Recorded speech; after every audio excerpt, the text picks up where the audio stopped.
list.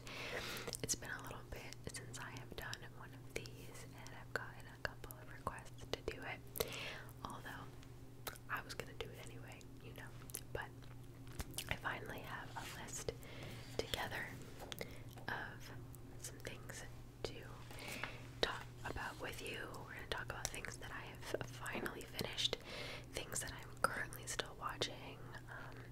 A couple of my shows, new seasons have started, so we're gonna just talk about all that stuff. As always, please leave recommendations down below in the comments of what you are watching for me and for others reading your comments, because we're getting into that cozy weather now where we're just like, you know what, some days you're gonna need some stuff to watch and just kind of rot on the couch. So we're approaching that time. But before we get into my list, guys, we are very close to 190,000 subscribers, and I've been saying for a little while that when we get there, we're gonna do the big Q&A to kind of celebrate. So I think we're like 700 people away. So maybe not that close, but we're pretty close. So all that being said, if you are here, especially if you are a returning viewer and you are not subscribed, I would love and appreciate it if you subscribed and joined our little family over here, our little corner of the internet, and to just be part of the family and help us get closer to our goal. So yeah, if you are not subscribed, please feel free to hit that subscribe button. I would appreciate it. You know, and if you're a returning viewer anyway, just make it easy for yourself, and my videos will pop up in your subscription box. Okay, so without further ado, let's get into our list here. I have 1, 2, 3, 4, 5, 6, 7, 8 things that I'm gonna discuss. Some I'll probably talk about more than others, and because some of these we're gonna talk about, like the new season is season 4 or whatever, I'm not gonna give too much detail just in case somebody is watching it for the first time. I never want you to get any spoilers from me. However, just to be safe, if I'm talking about something that you're watching, I really don't want to ruin it for you, so maybe just like skip a little bit, but I'm gonna try not to ruin anything. Okay, so first on my list, guys, I finally finished Suits. I've been watching it for a while, and I have mentioned it in other what I've been watching videos, but I finally finished it.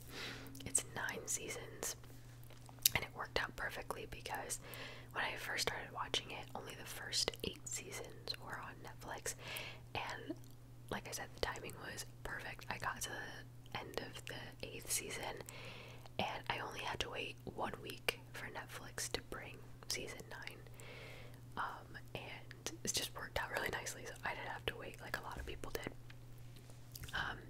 Briefly, if you don't know, Suits takes place in like a very prestigious law firm in New York City. You have Harvey, you have Michael, you have Lewis. Those are like the main characters, 3 of the male main characters anyway. It's the show that Meghan Markle was in before she became a princess. But it takes place in a law firm, and it follows lawyers around in their day-to-day, the scandals that happen, the backstabbing that happens. It's really good. It was one of those shows for me personally that stayed consistent from beginning to end. Like a lot of shows, even some that we're going to talk about, like they start out really good, and then by 3-4 seasons in, you're like, alright.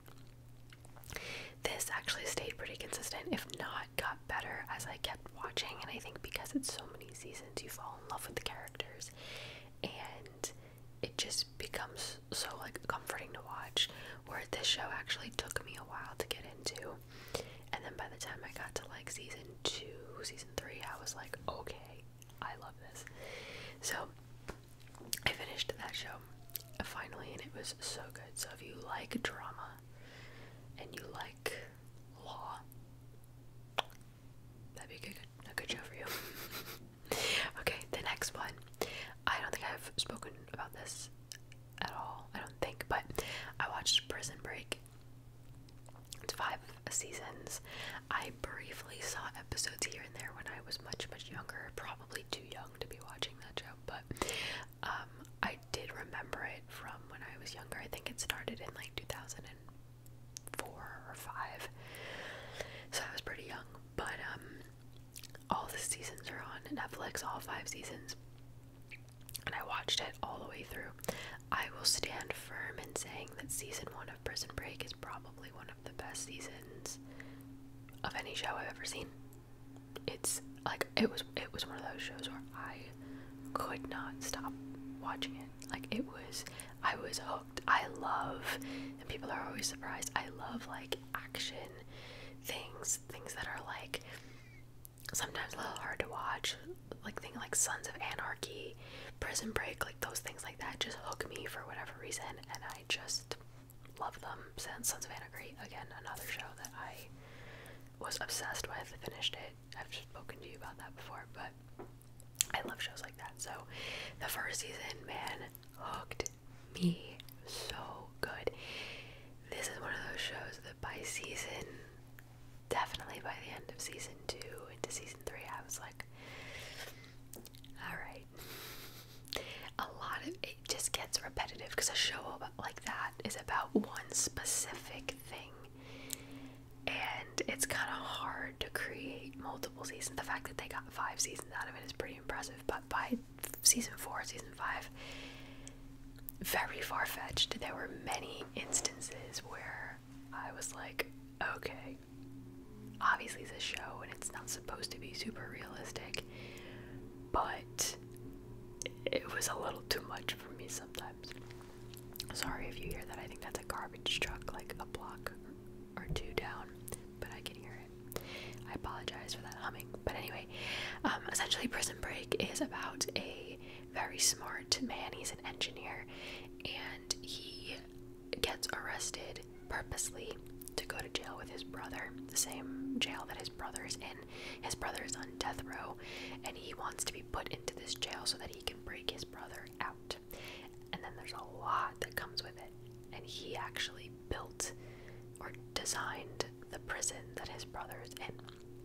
So he had all the blueprints, he had all the things, and that's not a spoiler, that's genuinely like what the show is. That's the premise. You would find that out very quickly, but you probably could not guess all the things that happen. So I am the type that usually, not always, but usually if I start a show, I want to finish it. So I did finish it, and I'm glad I did. There is like almost a 10-year gap between season 4 and season 5, which I didn't realize because I started watching season 5 and I was like, why is everybody so old? I was like, what happened? And then I figured it out. So like they did 4 seasons, and then they came back with a season 5. One of my friends mentioned to me that they're possibly talking about a season 6. They need to not do that. They need to just let it die. They need to just leave it alone. But I did. I enjoyed it for the most part. Okay, the next one I am currently watching, and I meant to look and see how many episodes it is. I forgot, but I am watching Monsters, the Lyle and Eric Menendez story. So if you are familiar with my channel for a while, I have done a true crime video on them back when I was doing true crime. It's one of my, I think one of my highest viewed videos on my channel. Maybe not. I don't know. It's up there. That video did very, very, very well. It's still up on my channel, and I've actually gotten a couple of people watch the video and like comment and be like, who's here after watching the Netflix show. So this show is bringing awareness to the case again. If you're not aware, Eric and Lyle Menendez killed their parents many years ago after what they say was a childhood filled with a lot of abuse and just really bad behavior, especially from their father. And so they shot their parents to death, and it was a whole big case because they were so charming and they were so, everybody loved them. But then after the parents died, things started to get a little fishy because they weren't caught right away, and their trial is one of the most famous trials. Anyway, I did a video on that years ago, and so I although know the story, I was curious to see what they would do with it, so I watched it. And I had seen it pop up on my Netflix all the time, but I didn't watch the trailer, so I didn't know if it was like a documentary type thing, or if they actually made it into like a show, like a not a fictional show, because it's not fictional, but you know what I mean, like an actual show. And it's a show. A couple seasons, again, not a couple seasons, a couple episodes, but I don't remember how many episodes. I'm on episode 4, I think. And a lot of it is very well done. The acting is really, really good. I always wonder, how much they dramatize things for shows, because there are some details in there that I don't remember covering, but then again, maybe I just didn't know everything back when I did the video. But for the most part, it seems pretty accurate. I'm always a little weary when they make shows like that, because I do think that it glorifies them in a way, not just them, but just like criminals in general, which is another reason why I stopped making true crime videos, if I'm being honest. So, I hope I don't sound like a hypocrite when I say that, but that's kind of how I think about it now.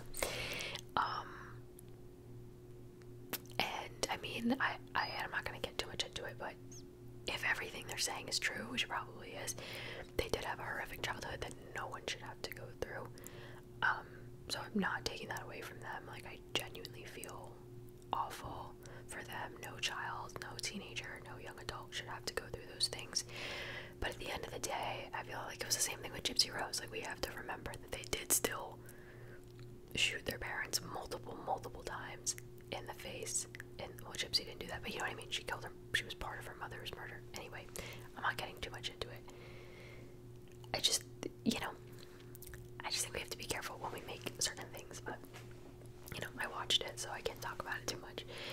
But, yeah, I'm gonna still keep watching it, and like I said, from an acting point of view and directing point of view, because that's, I geek out on that stuff. Really well done. Production, really well done. Writing, really well done. And I think it's interesting. I don't really dabble in the true crime anything anymore, as you guys know, but I'm enjoying it. Enjoying feels like the wrong word, but you know what I mean. Okay. I did watch the newest episode the new season of Emily in Paris, and I read something that made me laugh the other day, because they just got picked up for season 5, and somebody posted, like, does this girl's visa ever expire? Which is really funny, because she has been there for a while.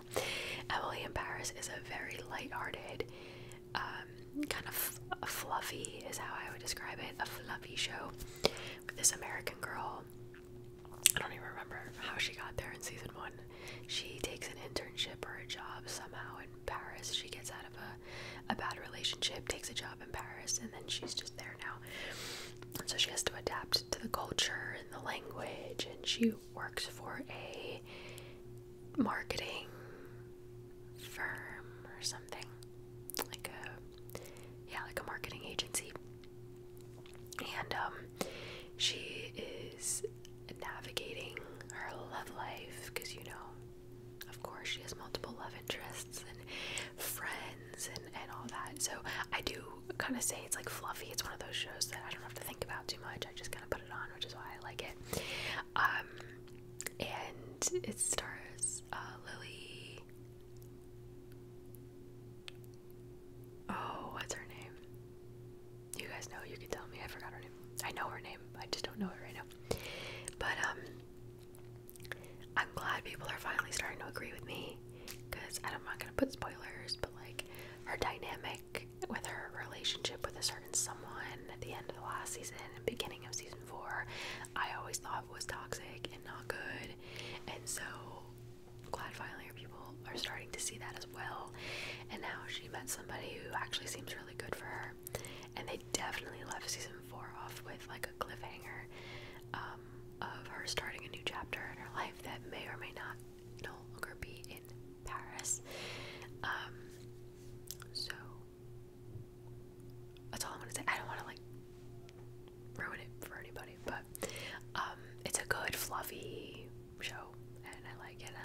Lily Collins. That's her name. Okay, sorry. Next, I just threw this in here. You guys know how I feel about Dancing with the Stars. That is my show.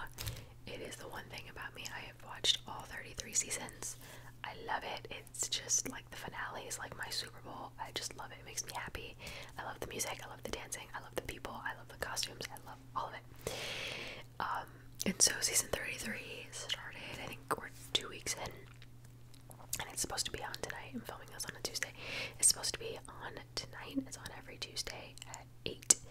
But today is the vice presidential debate, so it is not on today. It's on next week, Monday and Tuesday, but it's normally just Tuesday.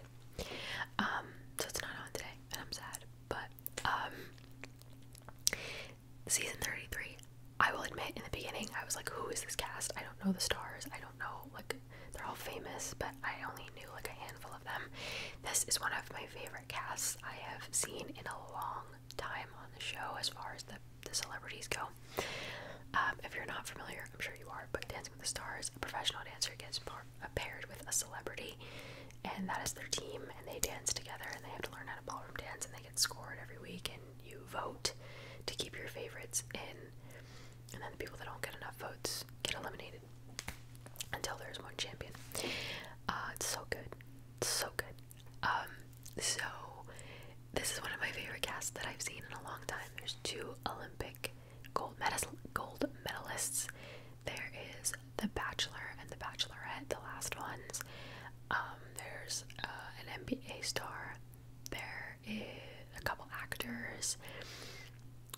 Just a lot of really just, it doesn't matter what they do, it's just as people they are very likable, and I just like the direction that the show is going back in, because for a while, the last couple seasons, I was like, I don't know what we're doing with my show here, it's not the same, and this year feels like it's coming back, and it's like staying true to itself, and it makes me really happy, so just had to throw that in there. The next one, I started watching The Perfect Couple, which is about a girl who is marrying into a family that seems a little too perfect, and there are a lot of secrets, and then in the first episode, somebody is found dead at their wedding weekend. I haven't watched too much of it. I'm gonna be honest, everyone I spoke to about it has been like, oh, I got hooked so quick, I already finished it. I didn't really get into it like that. Maybe it's just me. I really didn't get into it like that. I thought it was okay, but everyone that I talked to is saying that it's amazing and I need to finish it, so I will. Now that I finished Prison Break and everything, I do need another show to watch, and I think there's only 1 season of that, so it shouldn't take me that long. But I didn't agree with everyone about how great it was. Not to say it was bad, but I don't know. Maybe I'm like debating whether I should start it from the beginning again. Maybe I watched it when I was tired or I wasn't paying as close attention. I don't know. But I do want to give it another chance. If you have finished it, if you know what I'm talking about, it's on Netflix. Let me know if you think it's worth finishing. Is it worth the hype? Let me know. Okay. The next one, I am watching Only Murders in the Building. The new season came out. I love it because it comes out every September, and so it just reminds me of fall. Like the intro music just reminds me of the fall season, and it's like kind of like a little nostalgic feeling for me now. That's the one with Selena Gomez, Steve Martin, and the other guy that I can never remember his name. But essentially, they all started out as neighbors in the first season. They're neighbors, and a murder takes place in their building, and so they kind of come together and become friends. They work together, and they figure out who did it. It's kind of like a whodunit sort of thing, and then they created a podcast along the way. So then they kind of got famous, and basically every season, like, somebody ends up dying, and then it's about finding out who did it and how it happened and whatever. But it's not dark though. Like, they still manage to tastefully put humor in the show as well, just because of who the actors are. really enjoy it. You get a little bit of true crime. They have guest appearances from like really famous actors. Meryl Streep is in it. Who else?